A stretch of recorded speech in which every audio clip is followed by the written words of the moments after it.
하씨 아저씨, 이쪽 유리가 얼룩졌네요. 연세가 있으시니 눈이 잘 안 보이시면 안경을 쓰세요. 쓰레기통 분리수거 비닐 깔 때 깊이 쑥 집어넣으라고 몇 번을 말씀드립니까? 제대로 못하시겠어요? 앞으로 여기는 영희씨가 맡으세요. 나이가 들었으면 경로당에 가셔야 되는 게 아닌가? 아니면 젊은 사람들하고 일을 잘 맞추시든가요. 왜 이렇게 이 남자는 질책을 하고 있는 걸까요? 대체 무슨 일이기에 이 할아버지는 이런 수모를 참고 사는 걸까요?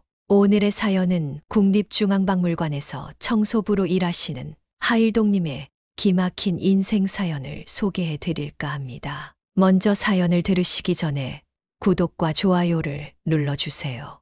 클릭 한 번으로 여러분의 마음이 더욱 풍성해지시길 바랍니다. 알림 설정을 해두시면 새로운 소식을 먼저 접할 수 있습니다. 그럼 사연을 들어보시죠. 저는 박물관에서 일하는 70살의 청소부 하일동입니다. 오늘 이 사연을 쓰면서도 제 손이 조금 떨리네요. 저의 이야기가 누군가에게는 희망이 되리라는 생각에 이렇게 나누어 봅니다. 매일 새벽 4시, 저는 박물관으로 향합니다. 새벽 싸늘한 공기와 다른 직원들이 출근하기 전, 이 고요한 시간이 제일 좋습니다. 청소부라는 직업이 보잘것없어 보일 수도 있겠지만 저는 이 일이 좋습니다. 특히 박물관 뒷산 산책길을 청소할 때면 마음이 평온해지거든요. 하지만 요즘엔 제 가슴을 짓누르듯한 일들이 있습니다. 6개월 전에 새로 오신 관리팀장님 때문입니다. 오 팀장님이 부임하시고 얼마 지나지 않아서였습니다. 더운 여름날, 저는 평소처럼 박물관 앞 계단을 쓸고 있었습니다. 땀이 많이 나서 잠시 허리를 펴고 땀을 닦는데 오 팀장님이 다가오셨죠. 하씨 아저씨, 계단 하나 닦는데 얼마나 걸리실 겁니까? 다른 청소원분들은 벌써 다 끝냈는데. 저는 고개를 숙이고 다시 빗자루를 들었습니다. 사실 저는 계단 틈새까지 꼼꼼히 쓸고 있었던 거였는데 그건 아무도 알아주지 않았죠. 저는 이렇게 말했어요. 계단 틈새에 먼지가 많아서 거기까지 하려면 시간이 좀 걸립니다. 그러자 오 팀장이 눈을 치켜뜨며 말하더군요. 제가 아까부터 보고 있었는데 너무 천천히 일하시던데요. 시간을 너무 많이 잡아먹으니까 다른 사람들도 저한테 할아버지가 너무 느리다고 이야기하잖아요. 전에 계신 팀장님은 어땠는지 모르겠지만 저는 모든 팀원들의 일의 분량이 공평해야 된다고 생각해요. 이 일의 분량을 못 따라가겠으면 이 일하는 거 생각해 보셔야 되는 거 아니에요? 아까부터 보고 계셨다니 다행이네요. 자, 보세요. 계단 청소된 곳하고 안 한 곳하고 비교해 보시면 잘 알겠네. 이 틈새가 얼마나 시간이 걸리는지. 오 팀장은 계단을 쓱 보더니 이렇게 이야기했어요. 전 나이 먹었다고 특별 대우 받으면서 자기가 어른이라고 가르치려고 하는 사람을 제일 싫어해요. 지금 저를 가르치시는 거예요? 꼼꼼히 했으니 봐달라고요?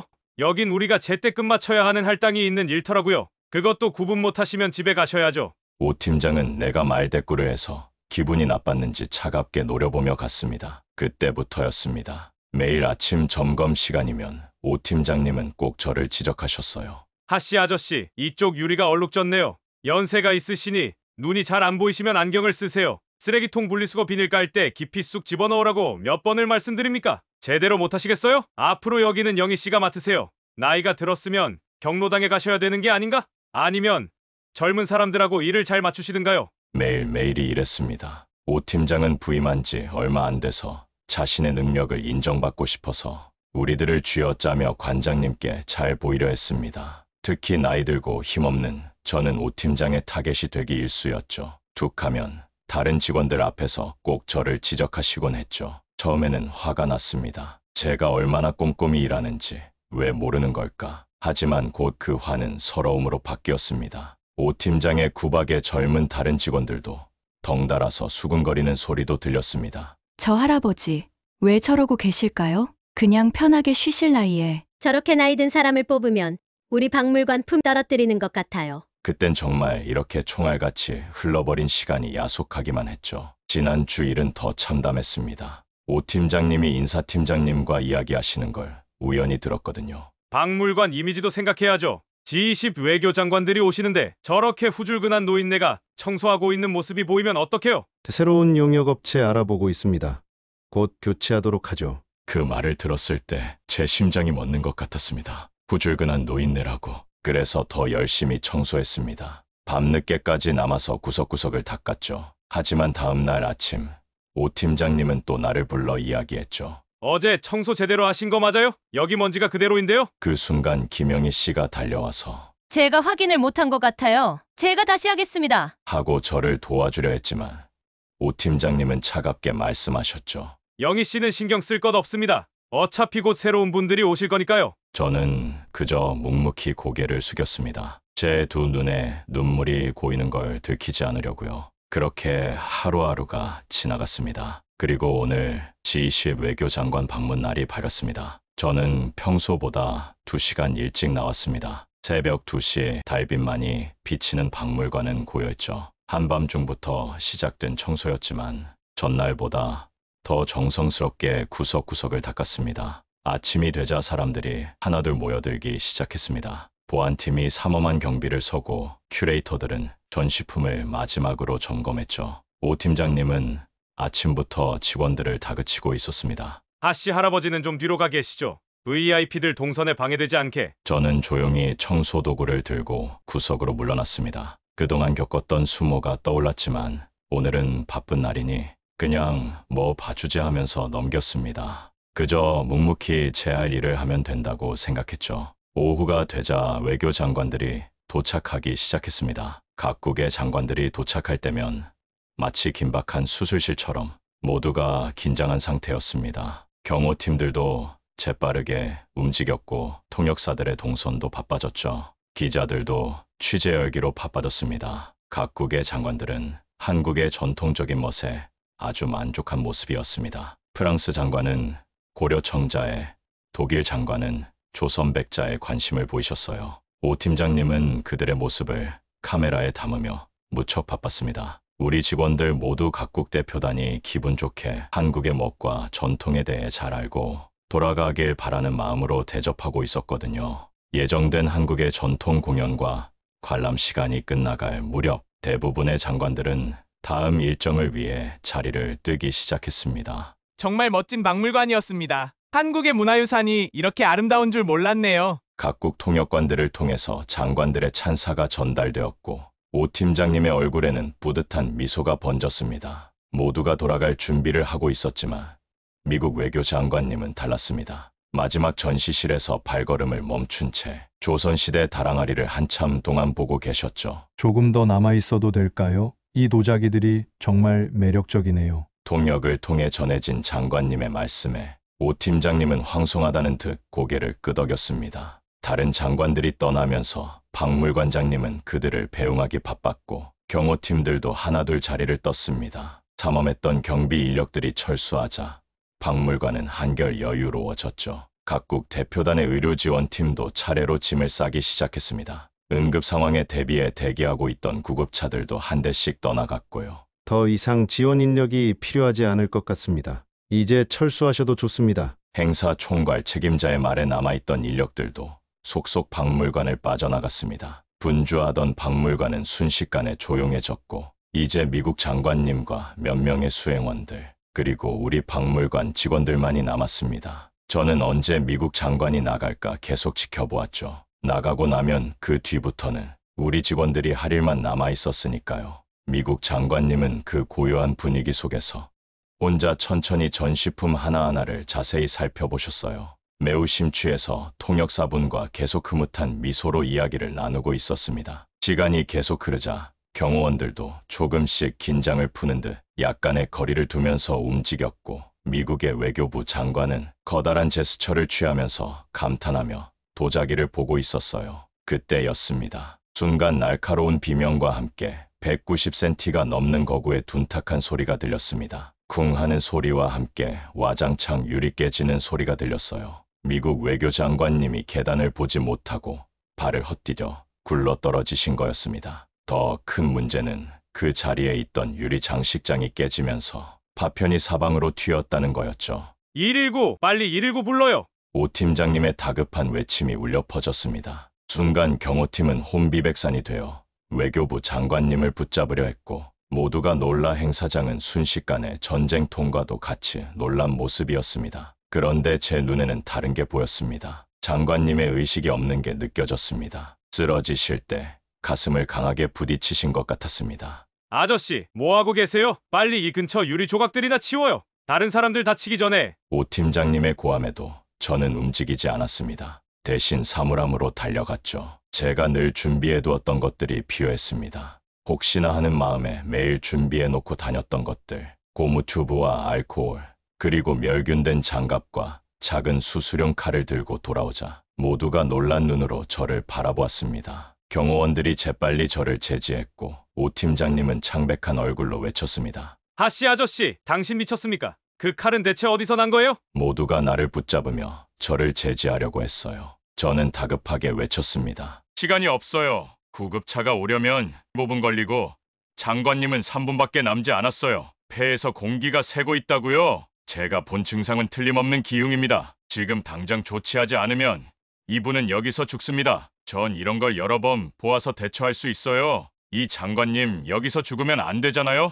모두가 허둥거리며 저와 장관을 보고 있을 때 제 말을 듣고 응급 상황을 직감한 통역사는 재빨리 미국 측 보좌관에게 통역했습니다. 제 목소리에 담긴 무언가를 느꼈는지 미국 측 수행원 중 한 명이 장관님의 상태를 재빨리 확인했습니다. 그리고는 다른 수행원들과 빠르게 상의했죠. 잠시 후 비서실장으로 보이는 분이 저를 향해 고개를 끄덕였습니다. 경호원들의 소나기에서 풀려나자마자 저는 장관님 곁으로 달려갔습니다. 이제 제 손은 더 이상 떨리지 않았습니다. 수천 번, 아니 수만 번 했던 동작들이 자연스럽게 떠올랐습니다. 먼저 알코올로 소독을 시작했습니다. 글러브부터 도구들까지, 그리고 시술할 부위까지 모든 과정이 물 흐르듯 자연스러웠습니다. 10년이라는 세월이 무색하게 제 몸은 모든 것을 기억하고 있었습니다. 내가 노력하지 않아도 내 손은 그 다음을 어떻게 해야 할지 알고 있었습니다. 고무 튜브의 한쪽 끝을 알코올 병에 넣고 다른 쪽을 조심스럽게 삽입했습니다. 순간 알코올 병 속에서 기포가 나왔습니다. 보글보글,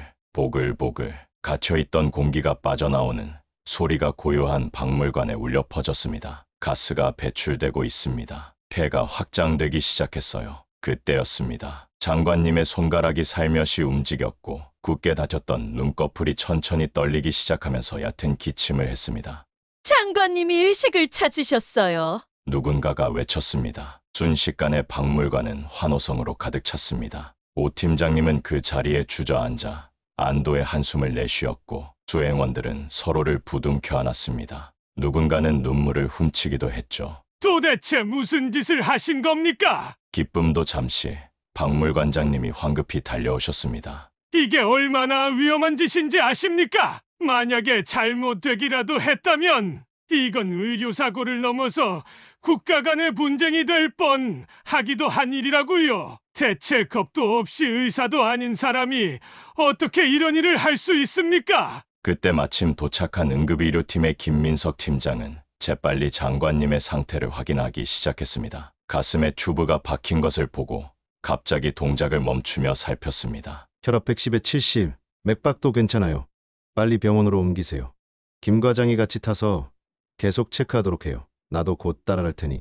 그가 빠르게 지시하며 말했습니다. 그리고는 다급히 물었습니다. 누가 응급처치를 했죠? 오 팀장은 이제 끝났다라는 얼굴로 그게 말입니다. 분명 저희들은 몰랐고 하씨 아저씨가 실성을 해서 뛰어드는 바람에 어쩔 수 없었습니다. 오 팀장은 자기 잘못이 아니라는 듯 나를 쳐다보며 이야기했습니다. 그러자 의료팀장은 나를 바라보면서 물었습니다. 저 사람이 기흉일 거라고 어떻게 아셨나요? 제가 입을 떼지 못하자 의료팀장은 놀랍다는 듯 말을 이어나갔어요. 이건 단순한 흉관 삽입이 아닙니다. 이 각도, 이 정확도, 아니 그보다 이런 위급한 상황에서 이렇게 완벽한 판단을, 현장에 있는 그 어떤 의사도 이렇게 짧은 시간 안에 정확한 판단을 해서 조치하긴 힘들었을 겁니다. 의료팀장은 잠시 저를 뚫어지게 쳐다보았습니다. 그러더니 갑자기 그의 눈이 커졌습니다. 20년 전에 세브란스 병원 컨퍼런스에서 논문 발표하지 않으셨습니까?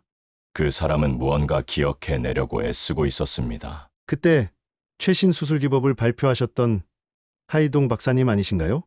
그의 눈빛은 마치 잃어버렸던 것을 발견한 것처럼 나를 바라보았습니다. 주변이 순식간에 술렁이기 시작했습니다. 하이동 교수님이라고요? 정말 그 하이동 교수님이신가요? 의료팀장과 함께 있던 간호사가 눈을 반짝이며 물었습니다. 제가 아무런 부인도 하지 않자 의료팀장의 눈빛은 확신으로 바뀌었습니다. 제가 의대생 때 조스님 논문으로 공부했습니다.